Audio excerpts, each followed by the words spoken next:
नमस्कार सभी साथियों। सनातन धर्म को समझने वाले हमेशा मूर्ति की पूजा करते हैं। हम हर पत्थर की मूर्ति को भगवान मानते हैं। मेरी बीच में एक बात मुझे याद आई थी, मतलब मैं बैठा हुआ था तो मुझे याद आया कि कॉलेज के टाइम था, हिस्लप कॉलेज। मैं उस पर्टिकुलर लड़की का नाम नहीं लेना चाहूँगा, मेरी कलीग हुआ करती थी। बट हमारी एक बहस हो गई थी। उसने मुझे बोली थी कि तुम पत्थर को मानते हो, भगवान क्या, पत्थर क्या है क्या, हम तो बिना पत्थर वाले भगवान को मानते हैं। मैं बोला भाई देखो, आपकी आस्था निराकार में होंगी, हमारी आस्था एक आकार में है। हम मानते हैं इस धरती का हर प्राणी, हर जीव के अंदर भगवान है।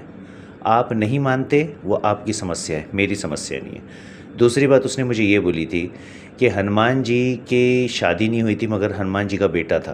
तो मैंने बोला यार, तुम मेरे साथ बायोकेमिस्ट्री पढ़ रही हो, तुम बायोकेमिस्ट्री में सेलेक्ट कैसे होगी, पहले मुझे ये बताओ।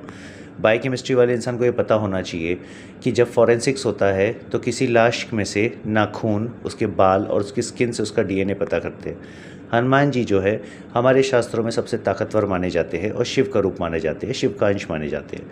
हनुमान जी जब सरोवर में नहा रहे थे तो उनके पसीने की बूंद से, वो पसीने की बूंद को एक मगरमच्छ निकल लेती है और वहाँ से उनका बेटा पैदा होता है मगधध्वज, जिसको कि रावण का जो छोटा भाई है वो अपना गार्ड बना लेता है, क्योंकि उसके रसोई में जब वो मगरमच्छ काटा जाता है तो उसमें से वो बच्चा निकलता है। तो उनको इसको, मतलब मैंने ये समझाने की कोशिश किया कि मैडम आप मुझे एक बात बताओ, आप बायोकेमिस्ट्री में पढ़ती हो क्या जेनेटिक्स नाम की कोई चीज़ नहीं होती क्या? किसी के पसीने में जेनेटिक्स नहीं होता क्या? आपने यूनिसेलुलर मल्टीसेलुलर नहीं पढ़ा हुआ है क्या? आपने यूकैरियोटिक प्रोकैरियोटिक सेल नहीं पढ़ा है? आप 12th पास करके आ कैसे गई है कॉलेज में? आप इसलिए आई है क्योंकि आप रिजर्वेशन सीट पर आई है। आप अपनी कैलिबर पे नहीं आई हैं, आप एक छोटा सा परसेंटेज लेकर आए हैं, सीट में आपका नाम लग गया, आपको आपकी फ़ीस रिफ़ंड भी मिल जाती है, इसलिए आप आके यहाँ पे बैठे हो।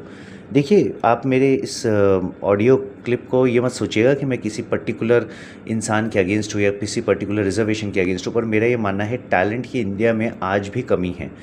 इसलिए कमी है क्योंकि लोग सिर्फ डिग्री पा रहे हैं मगर टैलेंट नहीं पा रहे। टैलेंट तब बनता है जब आप बच्चे को डेवलप करते हैं। मैं हर माँ बाप को ये बात बोलता हूँ, किताबें बच्चे को ज्ञान देती है मगर प्रैक्टिकली जब बच्चे को उस ज्ञान को आप इम्प्लीमेंट करना सिखाते हैं, रियल लाइफ में सिखाते हैं, हर एक छोटी चीज़ में सिखाते हैं, तब बच्चा सही मायने में डेवलप होता है।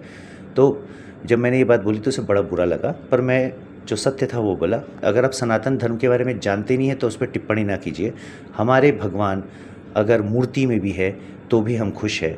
आपके भगवान मूर्ति में नहीं हैं तो भी आप खुश रहिए। हम आपके जैसा 72 हुर की बात नहीं करते। हमें तो ये मालूम है हम ना कुछ लाए थे ना लेके जाएंगे, क्योंकि भगवत गीता में खुद श्री कृष्ण ने ये कहा है। धन्यवाद। जानकारी सही लगती है लोगों तक पहुंचाए, और याद रखिए हर धर्म अच्छा होता है, धर्म को मानने वाले धर्म को तोड़ मरोड़ के पेश करते हैं। धन्यवाद। जय हिंद, जय भारत।